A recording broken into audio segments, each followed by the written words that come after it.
তো যেই বিষয়টা নিয়ে আজকে লাইভে আসে সেই বিষয়টা হচ্ছে যে আজকে আমরা কিছু বিতর্কিত বিষয় যেই বিষয়টা আপনারা দেখে আসছেন ফেসবুকে অনেক ভাইরাল হচ্ছে এটার উপরে আপনাদের নিউজ মিডিয়া যারা আছে তারাও তাদের ইউটিউব চ্যানেল থেকে প্রচার করেছে, তো সেই বিষয়গুলো নিয়ে আমরা কথা বলবো এবং তাদের উত্তর দেওয়ার চেষ্টা করব আজকে।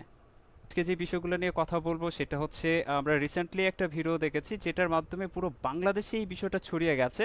সেটা হচ্ছে যে আননোন নাম্বার থেকে কল আসার যে বিষয়টা, যেই ভিডিওটা তৈরি করেছিলেন উনি প্রশাসনিক একজন ব্যক্তি, যিনি তার ভিডিওতে উল্লেখ করেছে +99 এবং +92 এই দুইটা কোড নাম্বার যুক্ত থাকা কোনো কল আপনি যদি কল রিসিভ করেন তাহলে আপনার ফোনটা হ্যাক হয়ে যাবে। বিষয়টা এরকম ছিল, উনি কিছুটা এরকমভাবে দাবি করেছিলেন ওনার ভিডিওতে। সো এই সম্পূর্ণ বিষয়টা নিয়ে আপনাদের সাথে কথা বলবো।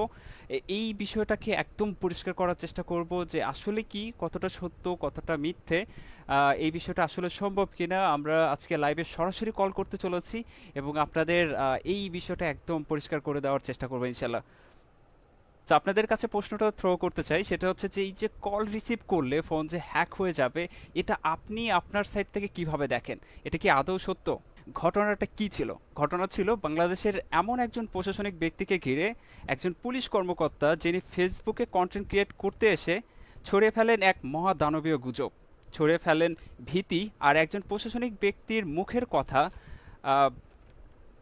ডবল চেক না করে তা প্রচার করে বাংলাদেশের সংবাদ প্রচার ইউটিউব চ্যানেলগুলো, যার ফলে গুজব আর ভীতি দুটোই ছড়িয়ে পড়ে পুরো বাংলাদেশে।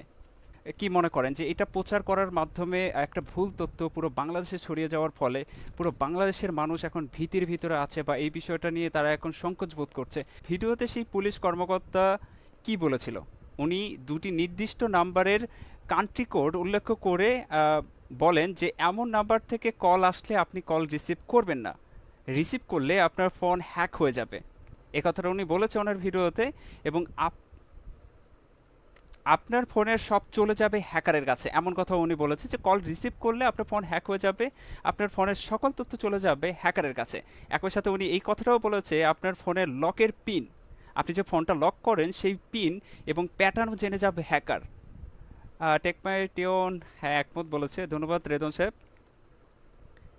তারপরে উনি এই কথাটাও বলেছে যে আপনার সাথে 2 থেকে 4 মিনিট কথা বলে আপনাকে ইংগেজ করে নিবে এবং এর মধ্যেই আপনাকে হ্যাক করে নিবে। সো এখানে উনি যে বিষয়গুলো বলেছে, আমি 1 সেকেন্ড আমাকে একটু সময় দেবেন। এখানে দুইটা কথা সব থেকে বেশি বিতর্কিত। একটা হচ্ছে আপনি কল রিসিভ করলেই আপনার ফোন হ্যাক হয়ে যাবে, আর দ্বিতীয় যে বিষয়টা ছিল আমার চোখে মনে হয়েছে সেটা হচ্ছে আপনার ফোনের পিন লক, যেই ফোনটা আপনি পিন করে লক করেছেন সেটার পিন এবং একই সাথে যে প্যাটার্নটা আছে সেটাও নাকি হ্যাকার জেনে যাবে একটা কল করার মাধ্যমে। সো এই পুরো বিষয়টা আসলে কতটুকু সত্য সেটাই আজকে আপনাদের সামনে একদম প্রেজেন্টেশনের মাধ্যমে তুলে ধরার চেষ্টা করেছি। সো আমরা ছোট থেকেই এই বিষয়টা জেনে আসছি যে আপনার ফোনে একটা সিম কার্ড লাগানো থাকে এবং আপনি যখন কাউকে কল করেন, আপনার ফোনে যখন কথা বলেন সেটা সিগন্যাল হিসেবে যায়, সেটা যায় টাওয়ার, আপনার নিকটবর্তী কোনো টাওয়ারে রিসিভ হয়, সেই টাওয়ার থেকে স্যাটেলাইটে, স্যাটেলাইট থেকে আপনি যাকে কল করেছেন তার নিকটবর্তী কোনো টাওয়ারে যায়, সেই টাওয়ার থেকে সেই সিগন্যালটা যায় তার ফোনে এবং সে আপনার সাথে কথা বলতে পারে। এতটুকুই তো জানি। এটাই তো সাধারণ দৃষ্টিকোণ থেকে জানা যায়। এরও বেশি অনেক কিছু আছে যে বিষয়গুলো এতটা বলে আপনাদের খুব একটা বিভ্রান্ত করার চেষ্টা করব না, সহজভাবে বুঝিয়ে দেওয়ার চেষ্টা করব। সো এই তো ছিল, কল করলেন, সেই কলের সিগন্যাল গেল টাওয়ারে, টাওয়ার থেকে স্যাটেলাইট, স্যাটেলাইট থেকে আপনি যাকে কল করেছেন তার নিকটবর্তী টাওয়ারে এবং সেখান থেকে তার ফোনে। সো এর মাধ্যমে আপনি কথাটা বলতে পারছেন, খুবই ভালো। এবার আমরা যদি পরের পিকচারটা দেখি, সিম আমাদের কি কি কাজে আসে, আপনি কোন কোন কাজে সিম ব্যবহার করে থাকেন। নর্মালি আমরা সিম ব্যবহার করে থাকি কল করার জন্য, এসএমএস করার জন্য, ইন্টারনেট ব্যবহার করার জন্য। ওকে, তাহলে যখন আপনি কোনো একটা সিম কোম্পানির সিম ব্যবহার করে এই সেবাগুলো আপনি গ্রহণ করছেন, তাদের তো একটা পার্সোনাল সার্ভার থাকে, তাদের তো কোম্পানির সার্ভার থাকে। সো আপনি যখন কল ব্যবহার করছেন সিমের মাধ্যমে, সো আপনি যদি 10টা নাম্বারে কল করে থাকেন, সেই 10টা নাম্বার ওই সিম কোম্পানির সার্ভারে স্টোর থাকে, এবং আপনি কারোর সাথে যদি জানবাবু এসএমএস করে থাকেন সেই এসএমএসগুলোও কিন্তু সিম কোম্পানির সার্ভারে স্টোর থাকে। এবং একই সাথে ইন্টারনেট, আপনি কত জিবি ইন্টারনেট ব্যবহার করছেন, কত জিবি আপনার কাছে ইন্টারনেট আছে, সেই প্রতিটা বিষয় তাদের সার্ভারে স্টোর থাকে। এখন আপনাকে যেটা বলা হলো যে আপনি যখন কল করছেন সেই কলের যেই কার সাথে কথা বলছেন সেই নাম্বারটা তাদের সার্ভারে, সিম কোম্পানির সার্ভারে স্টোর থাকছে। এরপরে যদি পিকচারটা আমরা দেখি, সেখানে এই কল এসএমএস ইন্টারনেটের সাথে আরও একটা বিষয় যোগ করে দেওয়া হয়েছে, সেটা হচ্ছে মোবাইল ব্যাংকিং। আমরা কি জানি মোবাইল ব্যাংকিং বিষয়টা কি? আমরা হ্যাঁ অনেকে ব্যবহার করছি। বিকাশ এবং নগদের যে বিষয়টা সেটা এখানে বলার চেষ্টা করেছি। ওকে, সো কল এসএমএস ইন্টারনেটের বিষয়টা জানলাম, এবং মোবাইল ব্যাংকিংয়ের যে বিষয়টা সেটাই হচ্ছে আজকের লাইভের মূল বিষয়। কারণ ভিডিওতে ওই স্যার যখন তার ভিডিওতে কথা বলেছে তখন এই মোবাইল ব্যাংকিংটাকে ঘিরেই কথা বলার চেষ্টা করেছে। সো আমরাও চলুন এটাকে ঘিরেই কথা বলার চেষ্টা করব। সো মোবাইল ব্যাংকিংয়ের যে বিষয়টা সেটা কতটুকু ইনফরমেশন সিম কোম্পানির কাছে থাকে। যদিও এটা আমার মতামত, আপনারা এর থেকে বেশি ইনফরমেশন থাকতে পারে, বা সিম কোম্পানি নিজেই তাদের কোনো একটা শর্ট পোস্টে বলতে পারে, তাদের মতো করে রিপ্লাই করতে পারে, কিন্তু আমি আমার সাইড থেকে একটু করে বলে দিই। আপনার কাছে কলের যেই বিষয়টা থাকলো 10 নাম্বার, সেটাও সিম কোম্পানির কাছে থাকছে। এসএমএস থাকছে, কত জিবি এমবি ব্যবহার করছেন সেটাও থাকছে। কিন্তু যখন মোবাইল ব্যাংকিং আপনি ইউজ করছেন তখন বিকাশ আর নগদ, তাদের সিমে বিকাশ আছে না নগদ আছে এতটুকু ইনফরমেশন সিম কোম্পানির কাছে আছে। কারণ এর বেশি সিম কোম্পানির কাছে থাকার কোনো কথাই না। কারণ যখন একটা বিকাশ এবং নগদ এগুলো তো আপনার আলাদা আলাদা কোম্পানি, সো তাদের পার্সোনাল ইনফরমেশন তো সিম কোম্পানির সাথে শেয়ার করবে না, একদমই না। কারণ তাদের যে ইউজার ডাটা তারা তাদের সার্ভারে রেখে দিবে। সো নাম্বারের কাছে এতটুকুই আছে যে ওই নাম্বারে বিকাশ খোলা আছে না নগদ খোলা আছে, এতটুকুই ইনফরমেশন সিম কোম্পানির কাছে আছে। তাহলে সিম কোম্পানির কাছে কতটুকু ইনফরমেশন থাকলো? সিম ব্যবহার করে কার সাথে কল করছেন সেটা থাকছে, এসএমএস কার সাথে কী কী এসএমএস করছেন কোন নাম্বারে সেটা থাকছে, ইন্টারনেট কত জিবি আছে বা ব্যবহার করছেন এবং কিনছেন কত জিবি সেই ইনফরমেশনটা আছে। একই সাথে ওই সিমে মোবাইল ব্যাংকিংয়ের বিকাশ নগদ উপায় বা যেই যে বিষয়গুলো বাংলাদেশে আছে সেইগুলা কোনটা ব্যবহার করা হচ্ছে ওই সিমে, সেই ইনফরমেশনটুকু সিম কোম্পানির কাছে আছে। চলুন এর পরের স্লাইডটা দেখা যাক। এই জায়গাতে আমি আরও একটু কিছু বিষয় অ্যাড করেছি, যেমন সিক্রেট কিছু সার্ভিস আছে, যেই সার্ভিসটা কিন্তু আপনি ব্যবহার করতে পারছেন না। আপনি সিম ব্যবহার করতে পারেন কিন্তু এই সার্ভিসগুলো আপনি ব্যবহার করতে পারছেন না। এই যে সিক্রেট সার্ভিস নিচের যে দুইটা দেখতে পাচ্ছেন, এই দুইটা তাহলে কি? এই দুইটা হচ্ছে সিম কোম্পানি আপনি যখন একটা রিপোর্ট করবেন, আপনি হয়তো বা ফোন করে কল সেন্টারে বলছেন যে আপনার এলাকাতে নেটওয়ার্ক সমস্যা। তো নেটওয়ার্ক সমস্যার জন্য তো সেই সিম কোম্পানি জানে না যে আপনি কোন এলাকাতে আছেন, এবং এটাও সম্ভব না যে 100 জন যদি ফোন করে 100 জনের জায়গাতে যে চেক করে দেখা যে আসলে সিম কোম্পানির নেটওয়ার্কটা সেই এরিয়াতে কীরকম। সো এই যে সিক্রেট যে সার্ভিসগুলো আছে তারা সিম কোম্পানিরা নিজেরা ব্যবহার করে, নিজেরা ব্যবহার করে আপনার সিমটাকে তারা ট্র্যাক করার চেষ্টা করে যে আপনি কোন এরিয়াতে আছেন, কোন এরিয়াতে ওই এরিয়াতে নেটওয়ার্কটা কীরকম, ভালো না খারাপ। আদতে যদি হয়তো বা ভালো থেকে থাকে কিন্তু আপনার ফোনের সমস্যা, তো সেক্ষেত্রে হয়তো বা আপনি সিমের নেটওয়ার্কটা কম পাচ্ছেন। এই যে বিষয়গুলো, এই যে সিক্রেট বিষয়গুলো আছে, আরও আছে সেটা আমি বলতে চাই না, বা এরকম আরও সার্ভিস আছে যারা, যেই সার্ভিসগুলো সেম কোম্পানি তাদের কারিগরি উন্নয়নের জন্য ব্যবহার করে থাকে, কিন্তু সেগুলো প্রতিটাই অনেকটা গোপনীয় একটা বিষয় যেটা একজন সাধারণ ব্যক্তির জানার মধ্যে আসে না। এই যে সিক্রেট সার্ভিসগুলো সেগুলো হচ্ছে সেম কোম্পানি তারা নিজেরা ব্যবহার করে থাকে তাদের কারিগরি উন্নয়নের জন্য। সো আশা করছি বিষয়টা বুঝতে পেরেছেন। তাহলে কল এসএমএস ইন্টারনেট মোবাইল ব্যাংকিংয়ের ইনফরমেশন সিক্রেট যে সার্ভিসগুলো আছে এগুলোর প্রতি আপনার একটা ছোট্ট ধারণা হলেও পেয়ে গেছেন। সবাই এতটা ফোকাস করে ফেলেছে, এখন কমেন্টের বক্সের ভিতরে কাউকে নাই। ইয়ে, ওকে, সাউন্ড বাড়াই দেন। পসিবল না ভাই, আপনার একটু সাউন্ডটা বাড়াই দেন। ওকে, আমরা যখন স্লাইড শো করছি তখন খুব ফোকাস দিয়ে আপনারা বিষয়গুলো দেখছেন, তাই তো? ইয়ে, ওকে। সো আমার কথা হচ্ছে স্যার খুবই বিনয়ী একজন মানুষ। স্যার সবসময় চেষ্টা করেছে, ওনার ভিডিও আমিও দেখেছি, স্যার সবসময় চেষ্টা করেছে মানুষের সতর্ক সচেতন করার। কিন্তু জানি না কেমন করে যে হয়ে গেল এই বিষয়টা, কিন্তু উনি এই বিষয়টা যখন উনি প্রচার করে ঠিক ছিল, ওনার পেজ পর্যন্ত এটা ঠিক ছিল, কিন্তু কেন এটা সংবাদ মাধ্যম তারা তাদের ইউটিউব চ্যানেলে প্রচার করলো, আমি এই বিষয়টা একদমই মানে খুবই কষ্ট পেয়েছি এই বিষয়টাতে। তারা প্রচার করুক, ঠিক আছে, তারা ডবল চেক করুক। প্রশাসনিক ব্যক্তি যে সে ভুল বলতে পারে না এটা তো হতে পারে না, তাই না? তিনিও মানুষ, তিনিও ভুল করতে পারে। আপনি একটা কোনো সংবাদ প্রচার, একটা বাংলাদেশের এত বড় একটা ইউটিউব চ্যানেল, আপনি একবার চেক করে দেখবেন যে আসলে কতটুকু এটা সত্য কথাটা। আপনারা বিভিন্ন জায়গায় আমি চেক করে দেখেছি ভাই, তারা ফ্যাক্ট চেক করে। একটা রিসেন্টলি একটা নিউজ দেখেছিলাম, কোন একটা কি যুবলীগের না আওয়ামী লীগের কি যেন একটা ইয়ে হয়েছিল, তো সেটা ফ্যাক্ট চেক করছে, বলছে এটা ভুল। তো আজকে, সরি আজকে না, এই স্যারের যে ভিডিওটা আপনারা পোস্ট করছেন সরাসরি, কেন ফ্যাক্ট চেক করেন নাই? কেন মানুষের ভিতরে ভীতি ছড়িয়েছেন? মানুষ কেন এখন ভিতরে ভিতরে আছে এই বিষয়টা আপনাদের অবশ্যই আপনাদের নিউজের মাধ্যমে এখন বলা উচিত যে আসলে সেই নাম্বার থেকে যে বিষয়টা বলেছে স্যার, উনি স্যার কিন্তু এটার বিষয়ে অবশ্যই জনগণের সামনে ক্ষমা চেয়েছে। উনি কিন্তু বলেছে যে তার ভিডিওতে বলা কিছু কথা একটু বিব্রতিকর ছিল। তো উনি সবার উদ্দেশ্যে ক্ষমা চেয়েছে, বাট ইউটিউব চ্যানেল যারা সংবাদ মাধ্যম তারা কেন তাদের ইউটিউব চ্যানেলে এই ভিডিওটা আপলোড করলো না, যতটা মানে মানে গর্বের সাথে তারা ওই ভিডিওটাকে আপলোড করেছিল। আমার আমার সাইড থেকে যেটা আমি বলতে চাই, নিউজ মাধ্যমের উচিত এখন এই কথাটা বলা যে আসলে সত্যটা কি। আসলেই কি ফোন কল রিসিভ করলে একটা ফোন হ্যাক হয়ে যাবে? আপনারা একটা নিউজ করে বলে দেন না যে ফোন রিসিভ করলে এইরকম ফোন হ্যাক হয়ে যাওয়ার বিষয়টা নাই। চলুন মোবাইল ব্যাংকিংয়ের বিষয়টাতে আমরা একটু ফোকাস করা যাক। মোবাইল ব্যাংকিংয়ের যে বিষয়টা হচ্ছে, এখানে আমরা যত বাম সাইডের একটা ফোন দেখি সেখানে বিকাশ এবং নিচে একটা নাম্বারের কথা বলা আছে। এখন এই ফোন থেকে বিকাশ খোলা আছে, কিন্তু বিকাশে যখন সে লগ ইন করতে যাবে সে একটা নাম্বার সেখানে দিয়ে লগ ইন করার চেষ্টা করতে হবে, এবং সেই ফোন থেকে রিকোয়েস্টটা যাবে কোথায়? বিকাশ বা নগদের যে সার্ভার আছে, ওনাদের কোম্পানির যে সার্ভারটা আছে সেখানে যাবে। এবং পরের স্লাইডটা যদি দেখি, সেই সার্ভার থেকে একটা ওটিপি আসবে ওই ফোনে, এবং এর মাধ্যমেই আপনার যেই বিকাশ বা নগদ সেখানে আপনি লগ ইন করতে পারবেন। এটা হচ্ছে মেথড ওয়ান, যেটা আমরা প্রত্যেকে এখন শুনে আসছি। আমরা জানি যে এই বিষয়গুলো একজন প্রতারক ব্যবহার করে থাকে। তো প্রতারক কি করছে, আমরা যদি এই বিষয়টাকে খুবই ভালোভাবে দেখার চেষ্টা করি, বাম সাইডে একদম নিচের যে ব্যক্তিটা আছে উনি হচ্ছে প্রতারক। উনি এই যে উপরে যে ভদ্রলোকটা আছে উনি ওনাকে ফোন করেছে। সো ওনাকে যখন ফোন করেছে, ফোন করার যে বিষয়টা আমরা খুব ভালো করে জানি যে বিকাশ প্রতারক কী করে থাকে, অনেক ধরনের কথা বলে থাকে। আর এই কথা বলার জায়গাটাই আমি ধরে নিচ্ছি যে স্যার যে কথাটা বলেছে যে আপনার সাথে 2 থেকে 4 মিনিট কথা বলে আপনাকে ইংগেজ করে নিবে। সো এটাই সেই জায়গা, যেই জায়গাতে একজন প্রতারক একজন সাধারণ ব্যক্তিকে ফোন করে কথা বলে ইংগেজ করে নেবে। ঠিক আছে, এবার ওই প্রতারক কি করছে, বিকাশ বা নগদে ওই যে ব্যক্তিটা নির্ধারিত ওই ব্যক্তির নাম্বারটা সে বিকাশ বা নগদের এই অ্যাপে লগ ইন করার চেষ্টা করছে।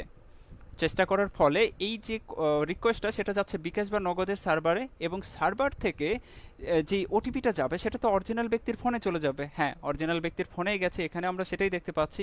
এবার সেই ওটিপিটা কিভাবে পাবে? ওটিপিটা যেমনভাবে আমরা জেনে আসছি, বিকাশ প্রতারক যেমন করে বলে থাকে যে আপনার ফোনের যে একটা নাম্বার চলে আসছে বা ওটিপি চলে আসছে সেটা আমাকে বলুন। কিন্তু এটা একদমই বলা যাবে না। এটার মাধ্যমে একজন ব্যক্তি মোবাইল ব্যাংকিংয়ের যে টাকাটা থাকে সেই টাকাগুলো মানে প্রতারণার মাধ্যমে হাতিয়ে নেয়। সো আপনাকে কেউ যদি বলে যে আপনার ওটিপিটা দেন, বা আপনার আশেপাশে যে কোনো ব্যক্তিটাকে এই কথাটা একটু ছড়িয়ে দেবেন, তাদের ফোনে যদি কোনো ওটিপি কেউ ফোন করে চায় বা কোনো এসএমএস করে চায়, সে যেন তার ফোনের ওটিপি ওই ব্যক্তির সাথে শেয়ার না করে। দুঃখিত। সো এখানে যে বিষয়টা আমরা বলতে চেয়েছি সেটা হচ্ছে প্রতারক আপনাকে ফোন করে আপনার সাথে ইংগেজ করে নেবে, একই সাথে প্রতারকের আরেকটা ফোন বা ল্যাপটপ থেকে আপনার বিকাশে লগ ইন করার চেষ্টা করবে, যেটা হিট করছে বিকাশ বা নগদের সার্ভারে, এবং বিকাশ বা নগদের সার্ভার থেকে সেই রিপ্লে করছে অরিজিনাল ব্যক্তির ফোনে ওটিপি পাঠিয়ে পাঠিয়ে এবং সেই ওটিপিটাকে এই প্রতারক কলের মাধ্যমে কথা বলে নিয়ে যদি নিতে পারে, তাহলে এই পুরো যে বিষয়টা সেটা কিন্তু সাকসেস হয়ে যাবে। পরের স্লাইডে আমরা কিন্তু আর ওই ব্যক্তিটাকে দেখতে পাচ্ছি না, ভদ্রলোক কিন্তু এবার আর নাই। এবার যেটা হয়ে আছে সেটা হচ্ছে যেই ফোন ভদ্রলোকের যে ফোনটা ছিল সেই ফোনে কিন্তু ম্যালওয়্যার ইনস্টল করা আছে। সো ম্যালওয়্যার বিষয়টা কি আমরা এখনই জানতে চলেছি। এবারও সেম কাজটা করেছে এই প্রতারক, সে তার ফোন থেকে বা ল্যাপটপ থেকে বিকাশে লগ ইন করার জন্য রিকোয়েস্ট করেছে ওই ভদ্রলোকের নাম্বারে, এবং সেই রিকোয়েস্টটা যাবে বিকাশ এবং নগদের সার্ভারে, এবং সেখান থেকে ওটিপিটা পাঠাবে অরিজিনাল ভদ্রলোকের ফোনেই পাঠাবে। সো ওটিপি যখন ভদ্রলোকের ফোনে যাচ্ছে, তখন যেহেতু ম্যালওয়্যার ইনস্টল করা আছে ওই ভদ্রলোকের ফোনে, সো ওটিপি যাওয়ার সাথে সাথে এই প্রতারক সেই ফোন থেকে ম্যালওয়্যারের মাধ্যমে ওটিপিটা নিয়ে নেবে। এর জন্য ওই সাধারণ ব্যক্তির কোনো হস্তক্ষেপের প্রয়োজন নাই। সাধারণ ব্যক্তির ফোন জাস্ট অনলাইন থাকলেই হবে, ইন্টারনেট কানেকশন থাকলেই হবে। সো এই যে দ্বিতীয় পদ্ধতিটা ছিল সেটা হচ্ছে ম্যালওয়্যারের মাধ্যমে। সেটার মাধ্যমে কিন্তু আপনার মোবাইল ব্যাংকিংয়ের যে ওটিপিটা আছে সেটা কিন্তু একজন ব্যক্তি মানে প্রতারক জেনে যেতে পারে। ওকে, সেক্ষেত্রে আপনার ফোনে যদি কেউ কোনো অ্যাপ ইনস্টল করতে বলা হয়, সে কখনোই আপনার ফোনে অ্যাপের মাধ্যমেই আপনাকে হ্যাক করা পসিবল। এর বাইরে নর্মালি যে বিষয়গুলো আছে সেগুলো অতটাও গুরুত্বপূর্ণ না। কিন্তু আপনি যদি একটা আননোন অ্যাপ ইনস্টল করে ফেলেন, এটা আপনার জন্য যে কতটুকু ভয়াবহ এটা আপনার কল্পনারও বাইরে। সো আপনাকে কেউ আননোন কোনো পার্সন বা কোনো পরিচিত পার্সনও আপনাকে যদি কোনো একটা অ্যাপ ইনস্টল করতে বলে, ইনস্টল করবেন না, করবেন না, একদম না। তার তার কোনো অ্যাপ আপনাকে ইনস্টল করা যাবে না আপনার ফোনে। গুড। এটা ছিল দ্বিতীয় মেথড, মানে যে পদ্ধতির মাধ্যমে একজন প্রতারক আপনার ব্যাংকিংয়ের ওটিপিটা সে নিয়ে নেয়। পরের স্লাইডটা দেখা যাক। এবার প্রশ্নটা হচ্ছে, ওটিপি নিলেন, আমরা জানি যে বিকাশে আপনি নর্মালি, এটাও কিন্তু আমরা জানি যে বিকাশে আপনি ওটিপি ম্যানুয়ালে বসাইতে পারেন না, কিন্তু এটাকে বাইপাস করা যায়, করা যায়। তো এখন যেটা বলছি যে আপনি বিকাশ থেকে বিকাশ প্রতারণা করার চেষ্টা করলেন, ওটিপিও পেয়ে গেলেন, কিন্তু পিনটা কই ভাই? পিন কই? পিন কোথায় আছে আমি বলে দিচ্ছি, কোনো সমস্যা নেই। সো নর্মালি পিন যেখানে থাকবে, পিনটা থাকছে যে বিকাশ বা নগদের মালিক, অরিজিনাল মালিক, তার মাথায় পিন আছে, সে জানে পিনটা কি। এবং একই সাথে পিনটা জানে বিকাশ বা নগদের সার্ভারে বা ওই কাস্টম কেয়ারের সাথে যারা সংযুক্ত আছে, তারা আপনার নাম্বারটা জানলে তারা পিনটা জানে। কিন্তু এখান থেকে সহজকে আপনি কি বিকাশ বা নগদের সার্ভার থেকে পিনটা নিতে পারবেন, নাকি আপনি সেই ব্যক্তির কাছ থেকে পিনটা নিতে পারবেন? কোনটা আপনার কাছে সহজ? তো চলুন আমরা পরের স্লাইডটা দেখি। সহজ কোনটা, ইজি কোনটা? সো ইজি একদমই না, বিকাশ বা নগদ যে সার্ভারটা আছে সেখান থেকে আপনি পিন নিবেন, এটা একদমই ইজি না, একদমই না। সো পুরো সার্ভারটাকে আপনাকে বুঝতেই পারছেন বিষয়টা, সো সেখানে আপনি খুব দ্রুত কট খেয়ে যাবেন। সো বাংলাদেশের যখন এই যে হ্যাকিং যে বিষয়গুলো নিয়ে আপনি যদি ধরা খেয়ে যান, তো সেখানে বাংলাদেশের আইনটা কিন্তু অনেক কড়া, বুঝছেন? সো আপনার জীবনটা বরবাদ হয়ে যাবে। যতটুকু পারবেন লিগাল থাকার চেষ্টা করবেন। এই বিষয়গুলো নিয়ে আপনি যখন কাজ করছেন, আমার কথাটা এখন একজন প্রতারকও হয়তো বা শুনতে পাচ্ছে। আপনাকেই উদ্দেশ্য করে বলছি জনাব, আপনি যখন এই কাজগুলো করছেন না, আপনি যখন ধরাটা খেয়ে যাবেন, আপনি যদি ঠিক জায়গা মতো পড়ে যান না, তবে আপনি ঠিক জায়গা মতোই পার হয়ে যাবেন। কারণ বাংলাদেশের একটু এই আইনগুলো একটু চেক করে দেখার চেষ্টা করবেন। আমার যদি একটু এটা মাথায় আসতো, আজকে আমি আপনাদের আইনটাও দেখাই দিতাম যে এখানে যেই আইনটা কি, কতটা কঠিন একটা আইন। সো চলুন আবার একটু কথা বলি যে সহজ কোনটা ছিল। পিন তো আপনি সার্ভার থেকে নিতে পারবেন না, পিন নিতে পারবেন আপনি সেই ব্যক্তিটার থেকে, যিনি হচ্ছে ভদ্রলোকটা ছিল যার সাথে আপনি কথা বলছিলেন, ওটিপিটা নিয়েছেন, এবার আপনি পিনটাও কোনোভাবে আপনি তার থেকে ম্যানেজ করে নিলেন, তবেই আপনি এই পুরো প্রক্রিয়াটাকে সফলভাবে করতে পারবেন। ওকে, গুড। সো চলুন এবার এবার আমরা তো জেনে গেছি যে বিকাশ প্রতারণা কিভাবে হয়ে থাকে বা নগদ প্রতারণা কিভাবে হয়ে থাকে। আমাদের যে স্যারটা ছিল, উনি ওনার ভিডিওতে সতর্কমূলকভাবে করতে যেয়েও যেই বিষয়টা বলার চেষ্টা করেছে, মোবাইল ব্যাংকিং বিষয়টাই ছিল ওনার ভিডিওতে আমি যে বিষয়টা দেখেছি। সো সো মোবাইল ব্যাংকিংটা যেই হ্যাকের যে প্রসেসটা একজন প্রতারণা ব্যবহার করে থাকে, সেই বিষয়টা কিন্তু আমি আপনাদের সামনে একদম সরাসরি উপস্থাপন করার চেষ্টা করেছি। এবার চলুন সিম কার্ড, আমরা কিন্তু এখানে শুরুতে কথা বলছিলাম কোন বিষয়টা নিয়ে, আপনাকে ফোন, আপনি কল রিসিভ করলে আপনার ফোনের পুরো অ্যাক্সেসটা চলে যাচ্ছে, সব কিছু চলে যাচ্ছে হ্যাকারের কাছে। সেখানে কিন্তু স্যার এই বিষয়টা উল্লেখ করেছিল যে আপনার মোবাইলের যে লক করা পিন, আপনার যে প্যাটার্ন, সেটাও কিন্তু চলে যাবে, আপনার যাবতীয় যা আছে সব কিছু চলে যাবে। এবার চলুন সিমের কাছে ফোন রিড অ্যান্ড রাইট পারমিশনটা কি, মানে কতটুকু আছে। ফোনের রিড অ্যান্ড রাইট পারমিশনটা আমরা যদি একটু বোঝার চেষ্টা করি, সেটা হচ্ছে আপনি যখন ফোনে কোনো ধরনের অ্যাপ ইনস্টল করছেন, আপনি ধরনের একটা মিউজিক অ্যাপ ইনস্টল করছেন মিউজিক শোনার জন্য, তখন ওই মিউজিক অ্যাপের কাছে আপনার ফোনের স্টোরেজ পারমিশনটা আছে, মানে স্টোরেজটাকে সে রিড অ্যান্ড রাইট করতে পারবে। রিড অ্যান্ড রাইটের মাধ্যমে আপনার স্টোরেজে ফোন মেমোরিতে থাকা যে কোনো মিউজিক সে ওই অ্যাপটা আপনাকে শোনাই দিতে পারবে। এবং এটা হচ্ছে রিড, সে আপনাকে শোনাই দিচ্ছে, এটা হচ্ছে রিড। এবং আপনার ওই অ্যাপটার মাধ্যমে রাইট অপশানটাও, পারমিশনটাও যদি থাকতো, তাহলে ওই অ্যাপটার মাধ্যমে আপনার ফোন মেমোরিতে থাকা ওই মিউজিকগুলোকে ডিলিট করতে পারবে, নতুন মিউজিক অ্যাড করতে পারবে, মডিফাই করতে পারবে, এই বিষয়গুলো। ঠিক আছে, সো রিড অ্যান্ড রাইটের যে বিষয়টা ছিল সেটা। এখন যদি এখানে রিডও থাকতো, সিমের কাছে যদি রিড পারমিশনটাও থাকতো, তাও আমি ভাবতাম যে বাহ, কল করে এটা এখনও সম্ভব। কিন্তু না ভাই, আপনার যেই সিম কার্ডটা আছে, সিম কার্ডের কাছে স্টোরেজ পারমিশনের কোনো রিড অ্যান্ড রাইট পারমিশনটা নাই। এবার পরের যে কথাটা স্যার বলেছিল সেটা হচ্ছে লকের যে পিন, লকের পিনটা রিড করার যে পারমিশনটা, একমাত্র একটা সেটিং আছে, সেটা হচ্ছে ফোনের অ্যাক্সেসিবিলিটি সেটিং। ফোনের অ্যাক্সেসিবিলিটি সেটিং, আমাদের সিম কার্ড কখনো আমাদের ফোনের অ্যাক্সেসিবিলিটি সেটিং অ্যালাউ চায় না। সো আমরা এখানেও বলতে পারি যে সিম কার্ডের কাছে এই যে অ্যাক্সেসিবিলিটি পারমিশন যেহেতু অ্যালাউ নাই বা পারমিশন সে চাচ্ছে না, সে আপনার ফোনের লক পিনটাকেও সে রিড করতে পারছে না, এবং লকের যে প্যাটার্ন সেটাকেও রিড করতে পারছে না। সো আশা করছি আপনারা বুঝতে পেরেছেন যে সিমের কাছে স্টোরেজ পারমিশনের রিড অ্যান্ড রাইট পারমিশন নাই, সিমের কাছে লকের যে pin, I mean accessibility permission নাই, তাই সে লক পিনটাকেও রিড করতে পারছে না, লকের যে প্যাটার্ন আছে সেটাকেও রিড করতে পারছে না। এখন এর মাধ্যমে আপনাকে যেটা আমি বোঝাতে চাচ্ছি সেটা হচ্ছে, কল করার মাধ্যমে আপনার যে ফোন পুরো হ্যাক, সো ফোন পুরো হ্যাকের যে বিষয়টা আছে, এই স্টোরেজ পারমিশন সে যদি পেয়ে যায়, কোনো একজন ব্যক্তি আপনার ফোনের স্টোরেজ পারমিশনটা পেয়ে যায়, তাহলে কিন্তু আপনার পুরো ফোন সিস্টেমটা হ্যাকই ধরা যায়। কারণ আপনার স্টোরেজের ভিতরে অনেক কিছু আছে যেটা আপনি জানেনই না। আপনারা প্রত্যেকেই গ্যালারি চেক করেন, আপনাদের অনেকের এই বদ অভ্যাসটা আছে, আপনার পাসওয়ার্ডের স্ক্রিনশট নিয়ে রেখে দেন তো, চেক করেন ভাই। তো আপনার ফোনে যখন স্টোরেজ পারমিশন কোনো একজন হ্যাকার পেয়ে যাবে, ওই যে স্ক্রিনশটটা আপনি রেখে দিয়েছেন, ওইটা যখন হ্যাকারের কাছে চলে যাবে, সে কিন্তু ঠিক ওইটা দিয়ে লগইনটা করে নেবে। আর আপনি সারপ্রাইজ হয়ে যাবেন, কিভাবে আমার ফেসবুকটা গেল, কিভাবে আমার এই অ্যাকাউন্টটা চলে গেল, এই সারপ্রাইজটা হবেন। সো এখান থেকে আমি যেটা স্পষ্টভাবে ধারণা দিতে চেয়েছি সেটা হচ্ছে সিম কার্ডের কাছে আপনার ফোনের স্টোরেজের রিড অ্যান্ড রাইট পারমিশন নাই, অ্যাক্সেসিবিলিটি পারমিশন নাই, তাই সে লক পিনটাকেও পড়তে পারছে না, লক প্যাটার্নটাকেও পড়তে পারছে না। ওকে, পরে যে স্লাইডটা সেটা হচ্ছে স্যার তার ভিডিওতে দুইটা কান্ট্রি কোডের কথা বলেছে। দুইটা কান্ট্রি কোড আমি খুব ভালো করে চেক করে দেখেছি। একটা উনি বলেছে যে 99 +99, সো +99 যে কান্ট্রি কোড সেটা আমি চেক করে দেখেছি, এই সংখ্যার দ্বারা কোনো কান্ট্রি কোডে নাই। এবার আরও একটা কান্ট্রি কোডের কথা বলেছি, সেটা হচ্ছে 92। সেটা আমরা দেখতেই পাচ্ছি কোন কান্ট্রি কোড। সো নর্মালি এই ফোনগুলো আসলে আপনাদের কাছে যেটা বলে থাকে, আমি যেটা এর আগে একটা ভিডিওতে দেখছিলাম, কোনো একটা ভাই তার পেজে আপলোড করেছিল, তাকে বলা হচ্ছিল কিছুটা এরকম যে কি যেন একটা মানে বাইরের দেশের একজন ব্যক্তিকে ফোন করে বলা হচ্ছে আপনার অ্যাম্বাসি থেকে হয়েছে হ্যান ত্যান।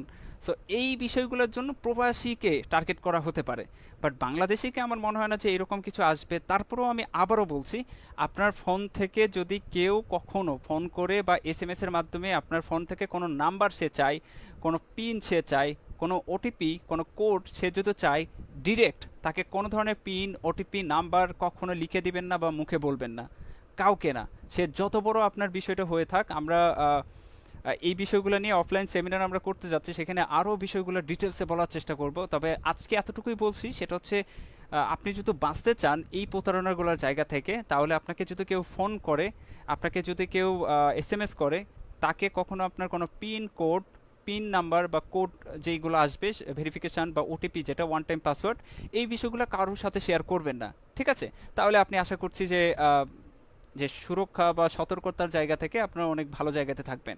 সো স্যারের যেই সতর্কতার বিষয়টা ছিল, উনি ওনার ভিডিওতে যেভাবে উপস্থাপন করার চেষ্টা করেছে, ওইটাকে আমাকে খুব একটু কষ্ট করতে হয়েছে। কালকে সারা রাত আমি এই প্রেজেন্টেশনগুলো নিয়ে কাজ করেছি। সো উনি জাস্ট কয়েক মিনিটের ভিডিওতে উনি যেভাবে বলেছে, সেটার মূল্য আমাকে পরিশোধ করতে হলো পুরো রাতের এই প্রেজেন্টেশনগুলো রেডি করার মাধ্যমে। ওকে, সো আশা করছি আপনারা এখন বুঝতে পেরেছেন, আপনার কাছ থেকে কেউ কল করে পিন, কোড, নাম্বার চাইলে আপনাকে দেওয়া যাবে না। আর এটা যদি দিয়ে ফেলেন তবেই আপনি প্রতারণার শিকার হচ্ছেন। এছাড়া আপনাকে কেউ সরাসরি কল করে আপনার ফোনের অ্যাক্সেস নিতে পারছে না।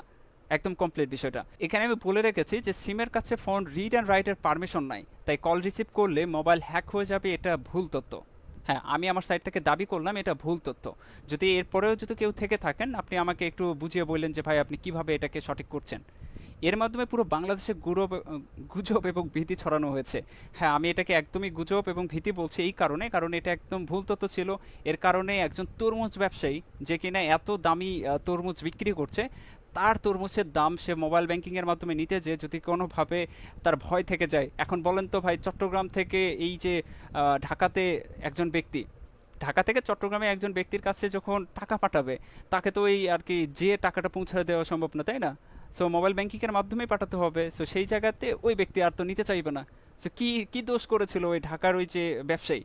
সে তো টাকাই দিতে চাচ্ছে, কিন্তু তার টাকা তো ওইভাবে আর নিতে চাচ্ছে না। সো এই যে একটা ভীতি তৈরি হয়েছে, এই যে একটা ভুল তথ্য ছড়িয়ে গেছে, সো এটার জন্যই আমি আজকের এই প্রেজেন্টেশন এবং আজকের লাইভে আপনাদের সরাসরি বোঝানোর চেষ্টা করেছি যে আসল তথ্যটা কী, কিভাবে এই যে প্রতারণাটা হয়, এবং সিমের মাধ্যমে কেউ কল করলে আপনার ফোনটা হ্যাক হয়ে যাবে কিনা, এই সম্পূর্ণ বিষয়টা আমি আমার মতো করে আমার মতামত আপনাদের সাথে শেয়ার করেছি। আপনারা কি এই পুরো বিষয়টা কি বুঝতে পেরেছেন? তবে আমি সত্যি বলতে আমি খুব কষ্ট পেয়েছি, বাংলাদেশের যে মানে সংবাদ প্রচার যে মাধ্যমগুলো আছে, ইউটিউব চ্যানেলগুলো আছে, তারা কেন এটাকে মানে ডবল চেক কেন করলো না? তাদের এটা ডবল চেক করা উচিত ছিল ভাই। আপনারা কি এটা মনে করেন যে তাদের সংবাদ প্রচারের আগে এই বিষয়টাকে ডবল চেক করা উচিত ছিল? সো ঠিক আছে, আশা করছি পুরো বিষয়টা আপনারা এখন ক্লিয়ার হতে পেরেছেন। ইনফিনিটি টেস্টের সাথে থাকার জন্য আপনাদের সবাইকে অনেক ধন্যবাদ। এবং আজকের লাইভটা আপনি যদি আপনার সাইড থেকে মনে করেন যে এটা খুবই একটা পজিটিভ জিনিস, যেটা শেয়ার করা উচিত, আপনারা শেয়ার করে দিন। কারণ বাংলাদেশের মানুষ যতটুকু ভাবে এই যে স্যারের ভিডিওটা ভাইরাল হয়েছে, ততটুকভাবেই মানুষটা এখন ভীতির ভিতরে আছে। তো আপনার কাছে যদি মনে হয় যে আপনি আমার কথার সাথে একমত, তবে এই বিষয়টাকে আপনারা একটু শেয়ার করে দিবেন নিজ দায়িত্ব থেকে, কারণ আপনার একটা শেয়ারের মাধ্যমে হয়তোবা একটা মানুষ এই বিষয়টাকে জেনে তার ভীতির জায়গা থেকে উঠে আসবে। আর আমি বাংলাদেশের প্রশাসনিক এই যে কর্মকর্তাগুলো আছে, আপনারা অনেক কাজ করেন ভাই। আমি রিকোয়েস্ট করছি, আপনারা এই যে রিসপেক্টও করছি অবশ্যই, যে আপনারা দেশের জন্য অনেক ভালো কাজ করেন, কিন্তু এই কাজের ফাঁকে ফাঁকে যখন আপনারা কন্টেন্ট ক্রিয়েট করছেন, এতেও আমার কোনো দ্বিধাদ্বন্দ্ব নাই।